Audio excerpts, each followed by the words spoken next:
Começa agora mais uma edição do programa Paideia. E no programa de hoje, além de comentar as principais notícias científicas da semana, a gente volta a falar do mini documentário O Legado do Museu Nacional, agora oficialmente lançado, e a gente fala também de autonomia universitária na coluna Mídia e Ciência. Na entrevista, o assunto é ergonomia, com o professor titular do Departamento de Engenharia de Produção da UFSCar, João Alberto Camaroto. Fique com a gente.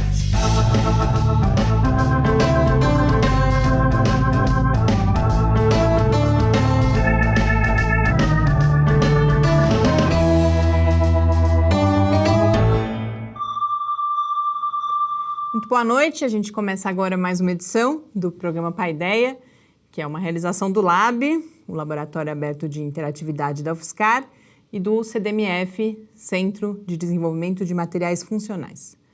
O programa vai ao ar todas as terças-feiras, nas redes sociais, no site do LAB, e às 8 horas da noite também na Rádio UFSCar, em 95,3 FM e www.radio.ufscar.br. Está de volta aqui no estúdio para apresentar o programa comigo, o professor Adilson de Oliveira. Muito boa noite, Adilson. Boa noite, Mariana. Boa noite a todos. Na semana passada eu comentei rapidamente e agora foi oficialmente lançado no evento Universidade Aberta, lá no campus Sorocaba da UFSCar, o mini documentário O Legado do Museu Nacional. Esse documentário foi uma parceria do LAB com o Departamento de Biologia do campus e também com um programa de extensão do Museu de História Natural de Sorocaba. E nele alguns pesquisadores do campus, que são zoólogos, botânicos, boa parte deles taxonomistas, comentam as experiências que eles tiveram com as coleções, principalmente com as coleções biológicas do museu, e com isso evidenciam a importância dessas coleções. É uma homenagem àquilo que deixou de existir, mas tem também, eu acho que essa é uma parte importante do material, um olhar para o futuro. Esse legado que se fala são essas pessoas que foram formadas, que produziram conhecimento a partir do museu e que estão aí com muita energia para reconstruir justamente essa instituição que era tão importante, mas que ainda pode ser reinventada de várias formas. Então, já está disponível no site do LAB, nas redes sociais. A gente convida vocês a assistir, ficou muito interessante esse material.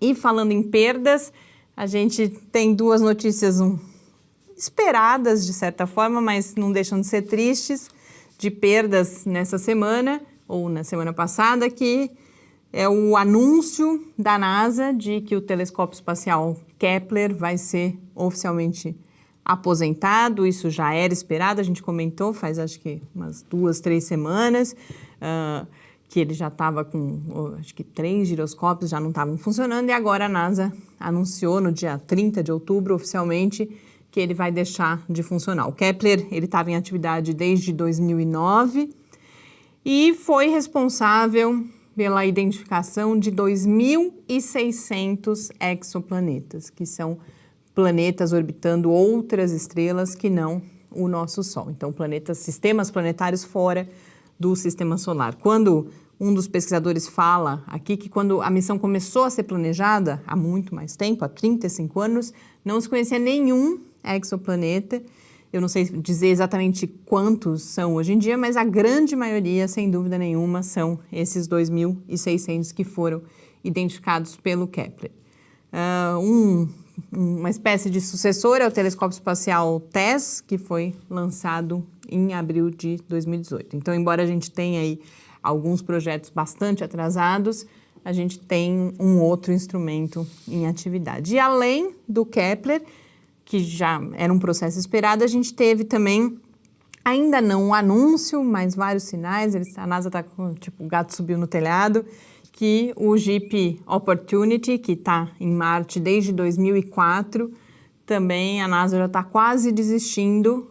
Talvez quando o programa for ao ar a gente já tenha um anúncio da desistência, porque desde o dia 13 de junho não conseguiu mais fazer contato com o JIP Opportunity. Houve uma tempestade em Marte, isso é bastante comum, e aí a poeira faz com que ele não consiga recarregar as suas energias. O Opportunity foi o Jeep marciano que mais tempo ficou lá, percorreu nesse período 45,16 quilômetros, parece pouco, mas é bastante. Viveu muito mais do que o esperado, era para ele ter funcionado, a expectativa era de alguns meses, ele já está lá há 14 anos, então foi uma missão, a gente não pode ficar com a impressão que foi uma missão não bem sucedida, porque não é verdade. E a gente tem outros Jeeps lá, o mais famoso deles, né, é o Curiosity. Então, todas as missões espaciais, elas sempre têm prazos, elas têm tempos, e isso acaba justamente levando a vida útil desses equipamentos a acabar. Mas, geralmente, a NASA, ela sempre tem ela, digamos, talvez seja sempre muito conservadora nos tempos, né? Então, o Kepler era um projeto para funcionar, 2 anos, funcionou quase 10. O Jeep também era para funcionar um certo tempo, funcionou anos. Então, sempre vai muito mais além do que isso. Talvez o mais famoso seja a história da Voyager, né? Que foi lançada em 79, 78, e ela até hoje está mandando sinais, ou seja, quase 40 anos funcionando e mandando sinais para a Terra, né? Mas o que não pode parar é justamente o contínuo investimento. No caso particular de Marte, a cada 2 anos, Marte fica numa posição privilegiada para ser lançada as sondas para lá. Então, eles têm que manter um programa que, pelo menos a cada 2 anos, tem alguma sonda sendo mandada para aproveitar. Missão, eles falam na notícia que tem uma missão prevista para novembro agora, chama InSight, e que a NASA, inclusive, deve tomar essa decisão em relação ao Opportunity para concentrar os seus esforços no lançamento dessa outra missão. E o caso do telescópio Kepler, ele sem dúvida foi uma contribuição extraordinária, né, sobre esses milhares de planetas descobertos fora do Sistema Solar. E começou no dia 23 de outubro, que foi a terça-feira antes do segundo turno das eleições, uma série de ações da Justiça Eleitoral em pelo menos 17 universidades públicas em todo o Brasil, muitas vezes com a participação de força policial. Essas ações determinavam a retirada de faixas e cartazes, a suspensão de eventos, chegaram até a questionar conteúdo que tinha sido abordado em sala de aula. Nessa edição de Miliciência, eu aproveito a mobilização que essas ações geraram para falar de uma ideia que é muito falada, mas que talvez seja pouco compreendida: a autonomia universitária.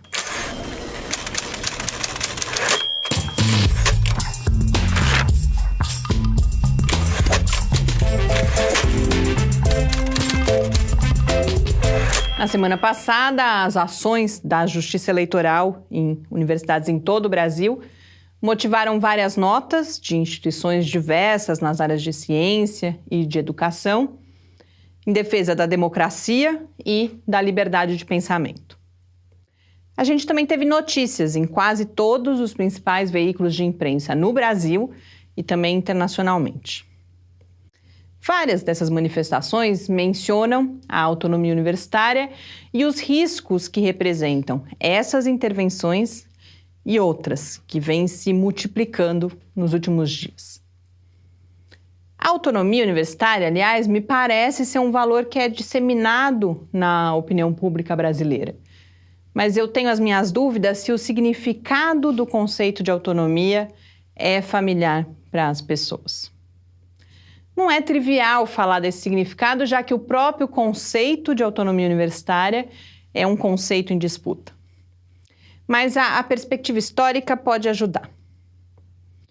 Quando surgiram as primeiras universidades europeias, medievais, a preocupação com a autonomia já estava presente, para que o conhecimento pudesse ser produzido e disseminado sem o controle da Igreja e do Estado.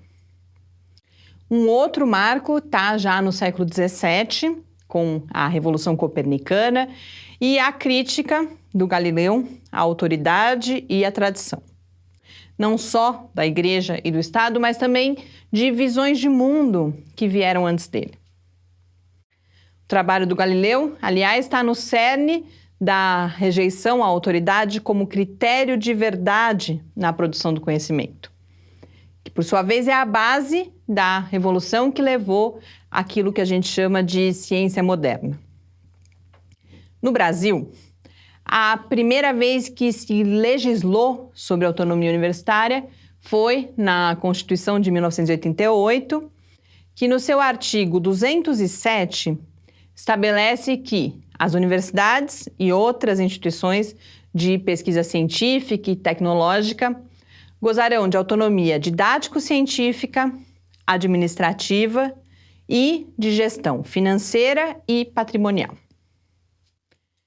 Desde então, a gente teve muita luta pela concretização dessa garantia constitucional e também muita discussão sobre a sua abrangência e os seus limites. Mas existe uma coisa que é inquestionável, que é a relevância da autonomia didático-científica na produção do conhecimento. É importante registrar, inclusive, que essa ideia é reforçada pelo artigo 5 da Constituição, onde fica estabelecida a liberdade de expressão da atividade intelectual, artística, científica e de comunicação, independentemente de censura ou licença. Autonomia didático-científica, liberdade de expressão da atividade científica, liberdade de pensamento e liberdade de cátedra são, com alguma generalização, nomes diferentes para a mesma preocupação de garantir a pluralidade de ideias e de concepções, a possibilidade de questionamento e de transformação do pensamento hegemônico e a proteção contra restrições impostas pelo poder vigente. Sem tudo isso, hoje a gente não teria desde obras fundadoras, como o próprio heliocentrismo de Copérnico e Galileu e as teorias da evolução e da relatividade, até resultados mais práticos, como, por exemplo, políticas públicas para a regulação das indústrias do tabaco e de agrotóxicos. É o debate povoado por diferentes visões que vão sendo depuradas ao longo do tempo no processo de revisão por pares em direção a um saber impessoal. É esse processo que confere ao conhecimento científico e tecnológico legitimidade, relevância, pertinência, universalidade, abrangência e também utilidade. Na defesa de um bem público tão fundamental, a gente precisa estar atento para não permitir nem a menor brecha, que logo pode se transformar em uma fenda intransponível. Boas leituras e até a próxima semana.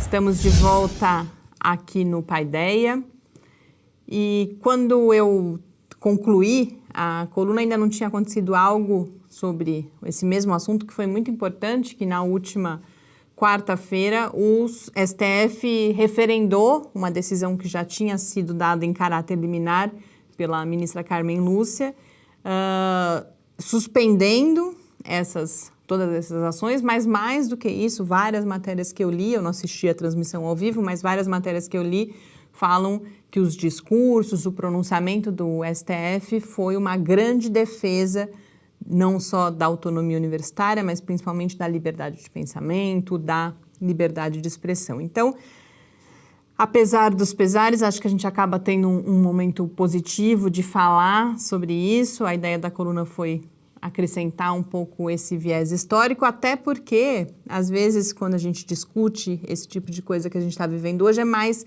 difícil a gente entender a gravidade dos impactos quando a gente está falando do presente, né? Que a gente tem, hoje em dia, principalmente, tanta polarização, tantos conflitos, mas quando a gente pega esses exemplos históricos, quando a gente fala que talvez a gente estivesse vivendo ainda com a ideia do geocentrismo, ou não tivesse Darwin, não tivesse Einstein, aí a gente vai ficando mais claro o que significa você cercear essa liberdade para a própria produção do conhecimento. Eu vi em algumas matérias também pesquisadores falando que isso é importante, inclusive para o desenvolvimento do país.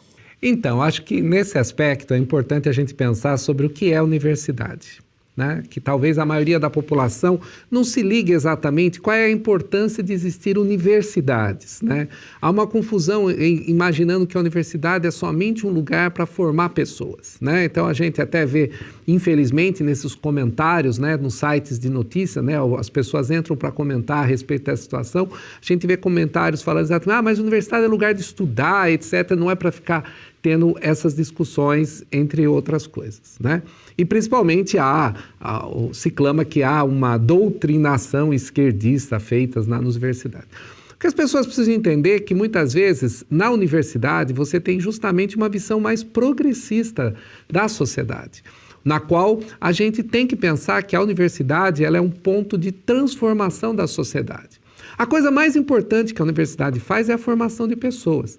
Mas a formação de pessoas ela não passa apenas por uma formação de conteúdo técnico específico. A gente forma indivíduos. E os indivíduos, justamente, eles têm que ter essa visão plural e diferente das coisas. A liberdade do pensamento ela é o ponto fundamental para o avanço do conhecimento, né? Não se pode, pode-se sempre trazer pensamentos, trazer ideias, elas podem sempre ser contestadas, e esse é o ponto, no caso da ciência, é fundamental, nenhuma verdade é absoluta, ela sempre pode ser falseada, sempre pode ser contestada, então é isso que tem que ser preservado dentro dessa estrutura.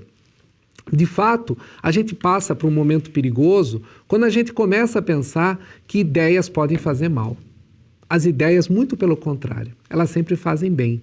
O que faz mal são as pessoas não refletirem sobre essas ideias. Elas não pensarem sobre aquilo que está sendo trazido. Então esse é o grande perigo, como você cita o exemplo do caso do Galileu. O Galileu mostrava pelo telescópio que existia luas em torno de Júpiter, mostrava que apareciam mais estrelas. E a pessoa contestava, não, é seu instrumento que falseia essas imagens. Como eu não vejo com os meus olhos, eu não posso acreditar naquilo que é um instrumento construído por uma outra pessoa que está apresentando os resultados. Então veja, hoje isso soa um absurdo para nós. Todo mundo sabe que o telescópio amplia a nossa capacidade de visão e a gente consegue ver mais além. É a mesma coisa quando a gente começa a contestar a discussão das ideias. As ideias ampliam a nossa visão sobre a sociedade. Há muitos pontos importantes que tem que estar sempre em discussão. E que lugar que a gente vai discutir essas ideias se não for no ambiente da universidade? De fato, o que precisa acontecer é que as pessoas que não concordem com determinado tipo de ideia também façam a discussão dessas ideias, apresentem as suas propostas, pois, de fato, não existe nenhuma verdade absoluta, não existe nada que não possa ser contestado e não ser reformulado. Aí que está a essência do avanço do conhecimento. A gente sabe que aquelas pessoas que contestaram o Galileu desapareceram da história. A gente lembra do Galileu. A gente sabe que os avanços que o Darwin fez quando ele propõe a sua ideia da teoria da evolução, embora contestada até hoje, muitas vezes por justamente não discutir a ideia da evolução, leva até hoje as pessoas a acharem que teoria da evolução é apenas uma teoria e não existe na prática, né? Então essa coisa que é importante que a universidade justamente coloque essas ideias de uma maneira mais ampla. Talvez seja uma falha da universidade ainda estar muito encastelada nessas discussões mais fundamentais, principalmente relacionada a esses momentos que a gente passa de reflexão e dos destinos que a gente pensa não só da sociedade brasileira, mas do mundo como um todo. Coisas como aquecimento global, entre outras coisas que muitas vezes aparecem aí como verdades alternativas, né, como alguns governos apresentam, só podem ser questionadas justamente a partir desse pensamento que a gente faz e pela crítica na discussão feita. O dia que a gente parar de discutir vai ser o dia que a humanidade vai começar a andar para trás. E isso vai penalizar toda a nossa civilização. O pensamento único, seja um pensamento de esquerda ou seja um pensamento de direita, jamais leva a avanço nenhum. É justamente quando se coloca esses pensamentos em choque, em debate, é que a gente encontra as melhores soluções.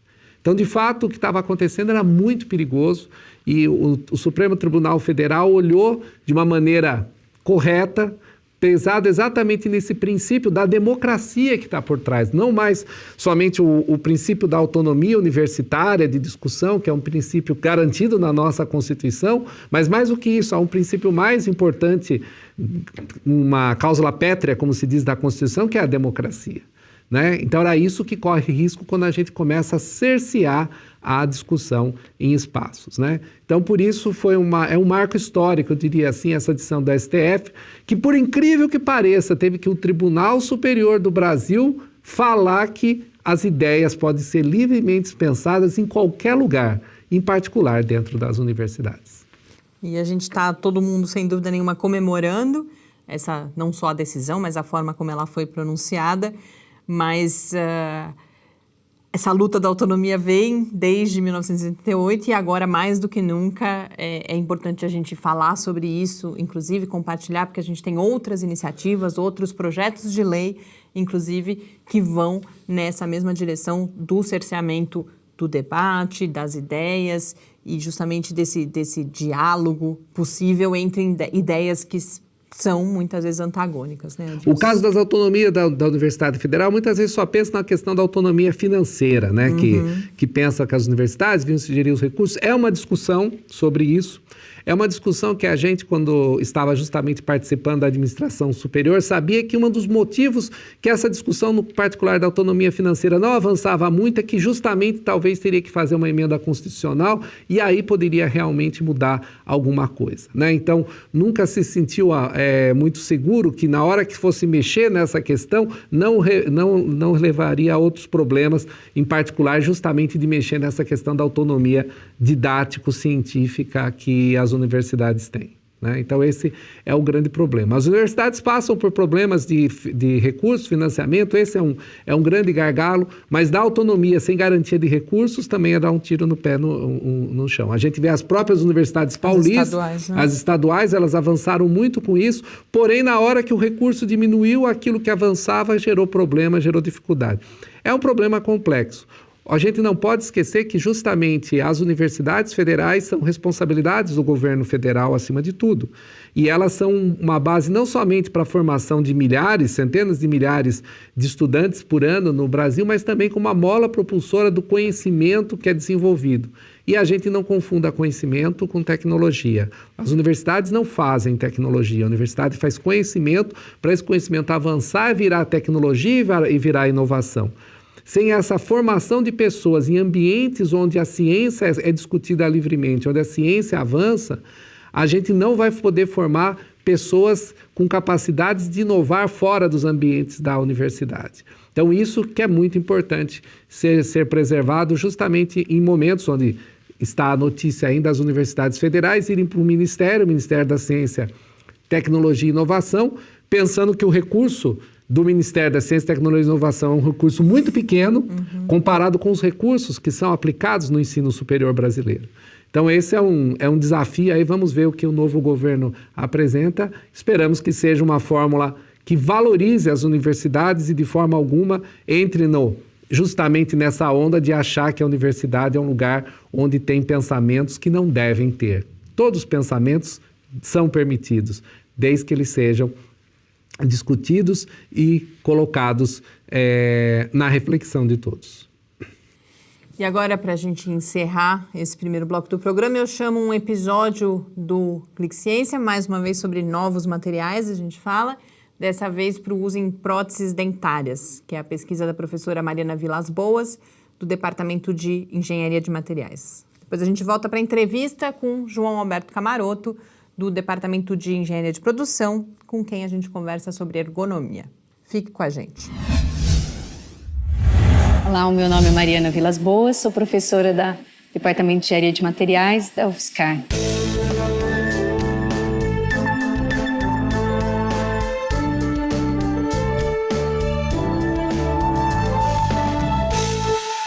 A minha pesquisa iniciou no meu doutorado, no Laboratório de Materiais Vítreos LAMAV, aqui da UFSCar, sobre a orientação do professor Edgar Zanotto.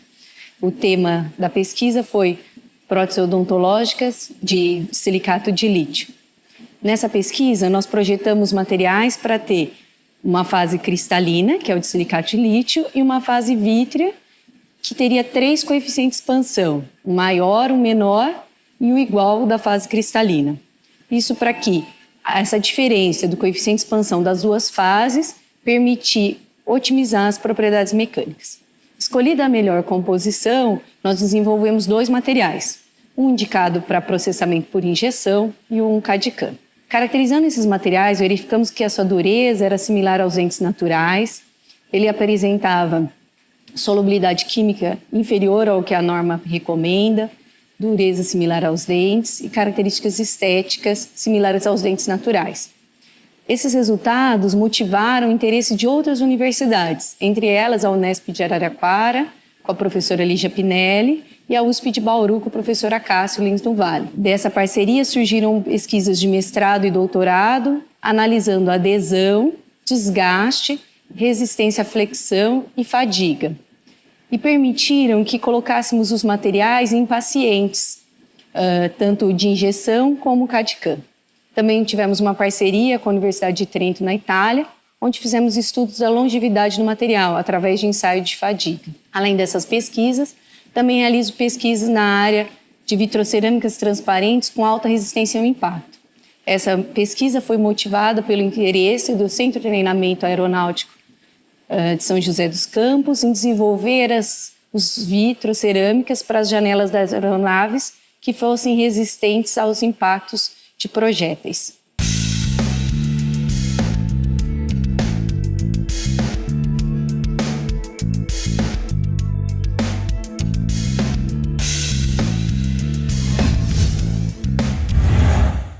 Estamos de volta aqui no Paideia. Hoje na entrevista eu converso com o João Alberto Camarotto, que é professor titular do Departamento de Engenharia de Produção da UFSCar.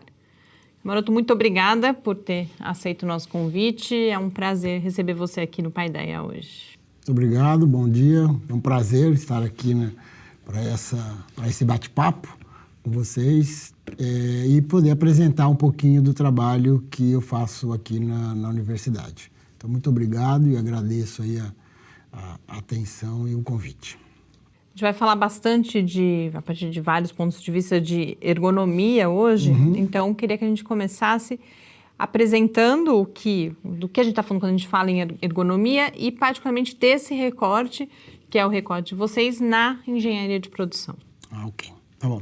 Vamos começar então. Então eu vou começar falando do nosso laboratório. E vou usar então o nome do laboratório para discutir ou discorrer sobre essas questões. Então, o nosso laboratório chama Laboratório de Ergonomia, Simulação e Projeto de Situações Produtivas. Então, vou começar pelo final, Projeto de Situações Produtivas. O que é isso? O nome mais comum que a gente conhece é o projeto de layout, ou layout de fábrica, mas situação produtiva é todo aquele locus onde se dá a agregação de valor, ou seja, onde se dá a produção, essencialmente. A produção, ela se dá por pessoas dentro de instalações, utilizando materiais e equipamentos dos mais diversos, sejam na produção de produtos, seja na produção de serviços, não tem essa distinção. Então, essa produção ela é feita por pessoas que manuseiam materiais, manuseiam equipamentos para poder produzir um bem, um valor para a sociedade. Nesta produção, as pessoas, para executar o seu trabalho, executam uma série de atividades motoras, atividades cognitivas, usa a sua cognição, o seu conhecimento, e usa o seu corpo, porque tem movimento, tem toda uma questão postural, a questão do trabalho, a questão de movimentos, e está dentro de uma organização. Essa organização compreende horários, repartição de trabalho, conhecimentos, funções, cargos, etc. Então, tem todo essa atividade das pessoas, então, no trabalho, que é efetivamente aquilo que produz valor, aquilo que agrega valor, ela, nessa relação, então, nós vamos entrar o primeiro do nome do laboratório, que é ergonomia. O que é ergonomia? Então, ergonomia é o estudo relação das pessoas com os artefatos de trabalho, seus equipamentos, os materiais, para produzir um valor, para produzir um bem, né? Que nós chamamos, então, isso de produtivo, né? O que nós chamamos de produtivo. Então, a ergonomia é esse estudo que busca adequar essas condições de trabalho, essas situações de trabalho, às características de quem o executa. Então, em linhas gerais, isso é o conceito de ergonomia. Uma adaptação desses, né, de equipamentos, do mobiliário, né, como nós estamos aqui, né, o mobiliário, os instrumentos, às pessoas, ou seja, às características, as potencialidades e as limitações de quem executa esse trabalho. Essa é uma característica bastante comum da ergonomia, que nós chamamos de ergonomia física, que é aquela que é a adaptação física mesmo, né? A cadeira, né? Como é que a pessoa senta aqui, qual é a melhor cadeira, qual é o melhor tipo de cadeira, em função do tipo de trabalho, né? Uma ferramenta, um equipamento, né? A câmera que usamos para filmar, né? Quando colocamos ela nas costas, por exemplo, num movimento, né? numa reportagem de campo, e etc.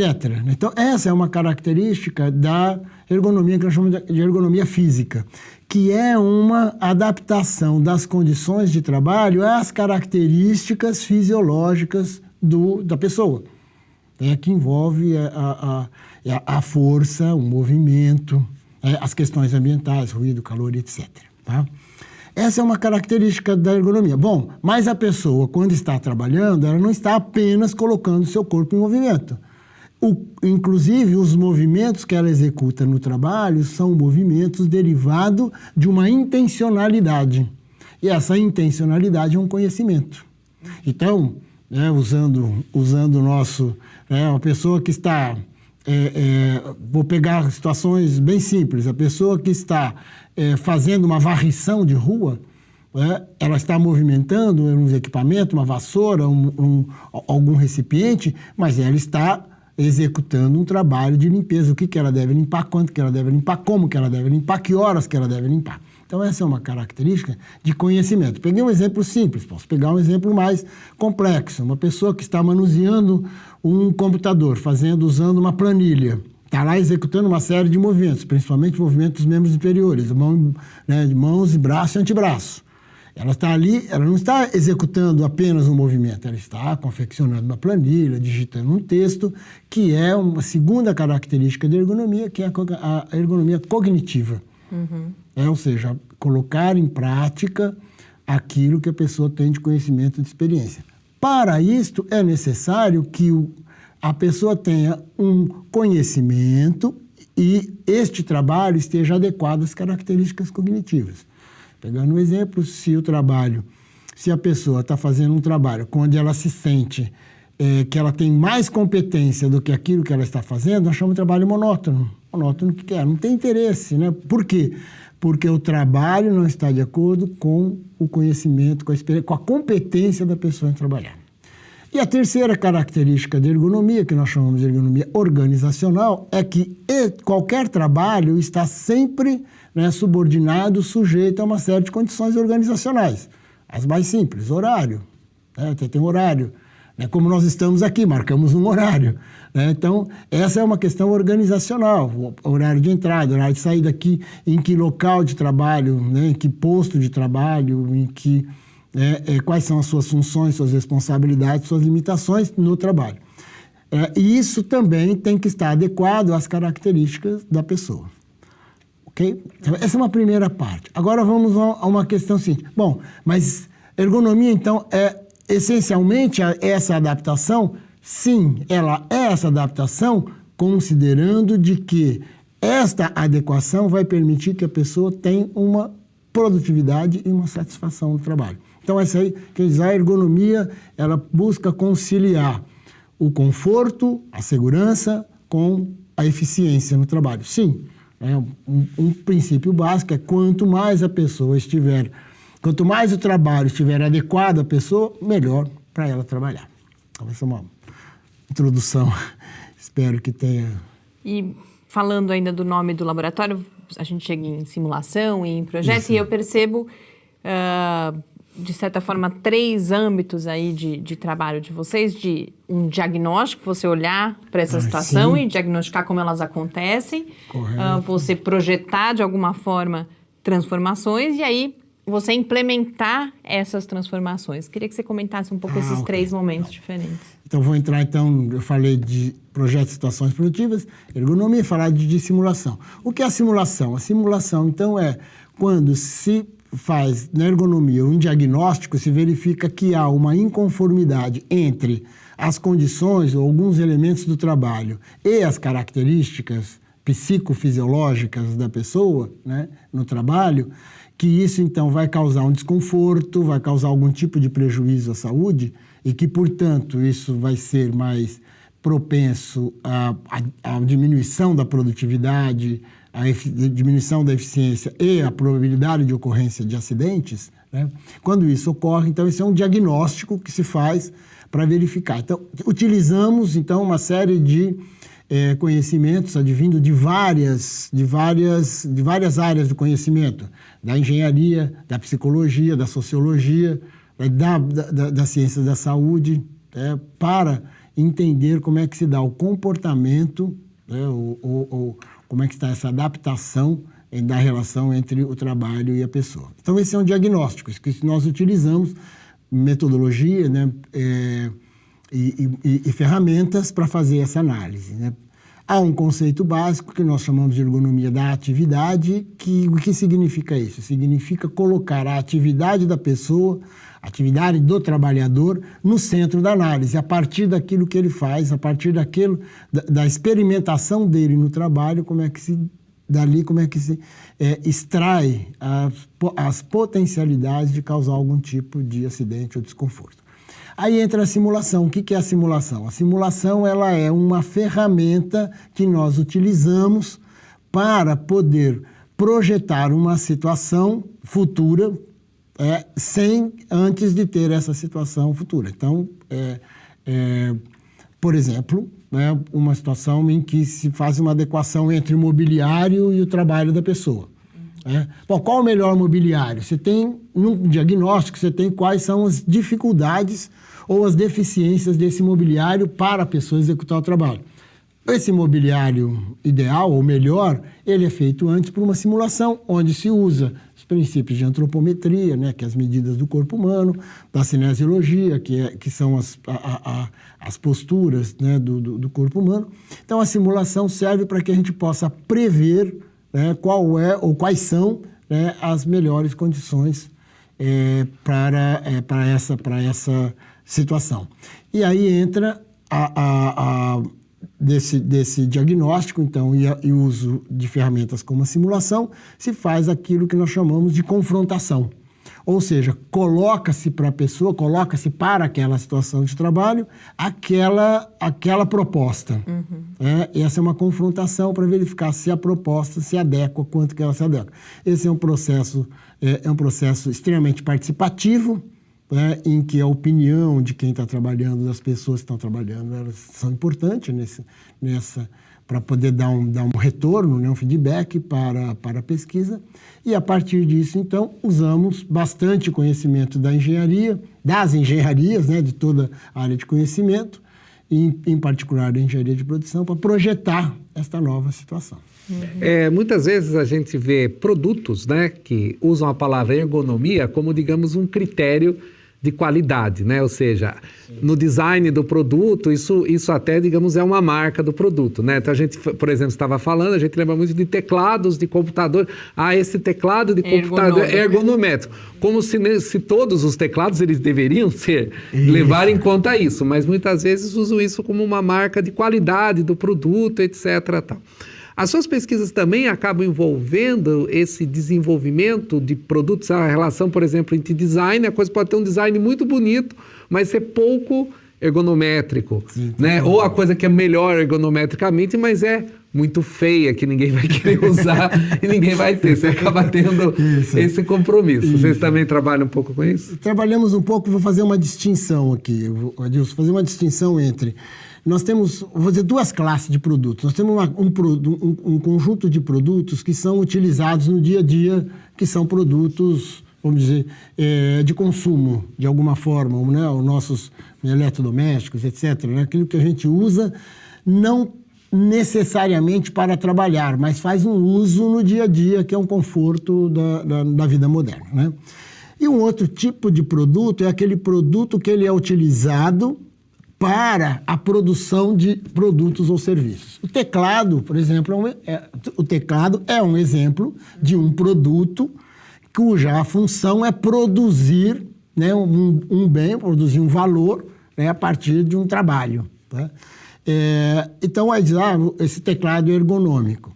Vamos pensar o seguinte: ergonomia, né, ou a característica ergonômica, ela não pertence ao produto, ela pertence na relação do produto com o trabalho. É nesta relação. Então, esta cadeira é ergonômica. Para quê? Para quem, né? Para quê? Ora, se é para que eu assista um filme, eu preciso de um tipo de poltrona, em que eu vou ficar mais relaxado, mais confortável. Se eu preciso de um tipo de poltrona para, né, um trabalho, por exemplo, de sala de aula, ela tem outra característica. Se eu preciso uma poltrona, um assento, uma cadeira para um trabalho numa bancada, num chão de fábrica, ela tem outra característica. Então, agora, há uma confusão, mas eu acho que nada não deprecia, é que normalmente esses produtos eles têm uma característica de uma adaptação anatômica a uma determinada característica. Aí sim. Então, olha, qual é a melhor cadeira? É aquela que tem regulagem de altura, regulagem de encosto, inclinação de encosto e acomodação para os braços, né? Para os braços e antebraços. Ótimo. Essa é a melhor cadeira. Por quê? Porque ela permite que eu possa regulá-la de acordo com a minha necessidade, com a minha altura, com o tipo de trabalho, com a relação entre a cadeira e a bancada, etc. Então, quando a gente fala de produtos ergonômicos, na verdade, eles têm umas características de adaptação a algumas potencialidades do ser humano. Por exemplo, painel de automóvel ergonômico. O que ele é? O que é um painel ergonômico? Aquele que tem um alcance bom para as mãos, né? E que ele tem um conjunto de cores da sua iluminação que são mais... ou que são mais alertas para uma determinada informação, ou que são mais suaves para não cansar a vista, mais confortáveis para não cansar a vista. Então, isso é que a gente... Né? Então, a gente diz assim, olha, ergonomia não é uma característica do produto, é uma característica da relação entre os produtos, né, os artefatos e o trabalho. E aí, muitas vezes, as pessoas acabam comprando coisas achando que vai ter a sua utilidade, porque leva esse nome, mas como você está explicando, não é para o fim que ela especificamente vai utilizar aquilo lá. Então, isso acaba sendo bastante comum, né? Comum. Eu queria que a gente exemplificasse um pouco o tipo de pesquisa que vocês realizam, os impactos que isso tem. Inclusive, para isso, selecionar um caso, que é algo que eu sei que vocês vêm trabalhando já há bastante tempo, na interação com a Embraer. Então, eu queria que você contasse um pouco, tanto do histórico disso, mas principalmente que trabalho é esse, que aspectos vocês olham nesse trabalho aí com a Embraer. Em relação à Embraer, né, tem uma história longa, né? Nós trabalhamos durante 11 anos com a Embraer em diversos projetos, né? E vou, então, citar também o professor Newton Menegon, que é com quem eu trabalho diretamente, nós trabalhamos junto nesses projetos, e ele, inclusive, coordenou nesses 11 anos, vários desses projetos, eu coordenei outros, ele coordenou alguns outros. Um primeiro grupo de trabalho com a Embraer, vou citar 3 trabalhos. Um primeiro grupo foi um estudo da adaptação de dispositivos para facilitar o trabalho na montagem das aeronaves, dos aviões. Então, porque a gente tem que lembrar que o produto avião, ele tem uma característica muito peculiar, não se pode alterar muito, não se pode alterar quase nada do produto quando se está fazendo a montagem. E a montagem do avião, ela é uma montagem artesanal, no sentido de que se usa poucos equipamentos de potência, grandes equipamentos, e muitas ferramentas manuais. A montagem toda é com ribite, né, com parafusadeira, com ribitadeira, com alargadores. e etc. Quer dizer, a montagem de um avião ele é uma montagem muito manual, né? Não se produz em série avião, né? Produz um por vez, né? Um por vez, né? As séries são muito limitadas, não tem uma série. E tem umas características do avião que exige posturas, que exige movimentos bastante difíceis de serem realizados em função das características. Então, esse é o primeiro grupo, que nós fizemos estudo de várias situações de trabalho, projetando melhorias em ferramentas, em dispositivos, em situações que que facilitariam o trabalho. Então, aí desenvolvemos sistemas de amortecimento para furadeira e rebitadeira, cadeira para melhorar a postura, né, em atividades no avião, o uso de ferramentas junto com as rebitadeiras, que são as ferramentas de impacto, né, de contra-impacto, e etc. Então, tem um conjunto. Bom, junto com isso, neste processo também, todo um processo que nós chamamos de cultura ergonômica na empresa. O que significa cultura ergonômica na empresa? Significa que as pessoas, ao trabalhar, têm um conjunto de conhecimentos de quais são essas variáveis em ergonomia que interferem no trabalho. Isso, então, facilita que a pessoa tome, né, determinadas decisões e se lembre que determinadas decisões podem implicar em algum desconforto para o trabalho. Esse é o primeiro. É o primeiro grupo que nós trabalhamos em todas as unidades, São José dos Campos, Botucatu, Gavião Peixoto, que eram as 3 principais unidades de produção da Embraer.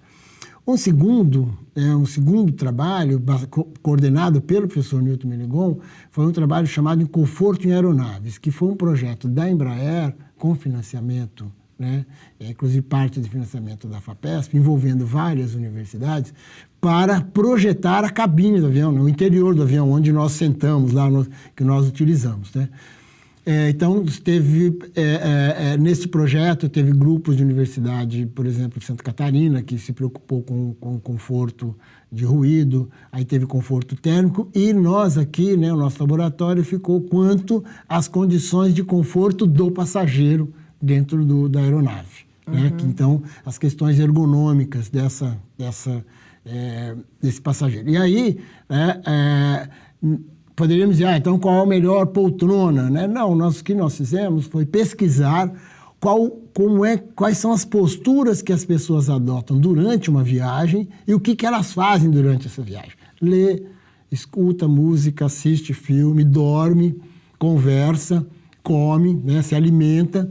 E isso foi todo um trabalho para verificar quais são as posturas e essas atividades e procurar projetar, né, não o assento em si, mas vamos dizer, um cockpit, né? Ou seja, um espaço de trabalho, um espaço desse usuário dentro da aeronave. Então, esse foi um trabalho também grande, né, que nós desenvolvemos pesquisas de vários anos, né, e para projetar, para dizer, olha, então os requisitos, quando projetar uma aeronave, um avião, quais são os requisitos que deve ter essa poltrona, né?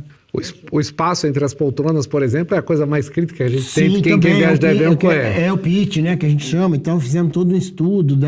Não é só um estudo antropométrico da medida das pessoas, é também quais as posições que a pessoa adota. Quando ela dorme, ela usa uma posição. Quando ela está se alimentando, quando ela está lendo. Então, você faz todo, né, o que nós chamamos de envelope de postura. Então, os 78 centímetros, 88 centímetros tem entre os bancos lá.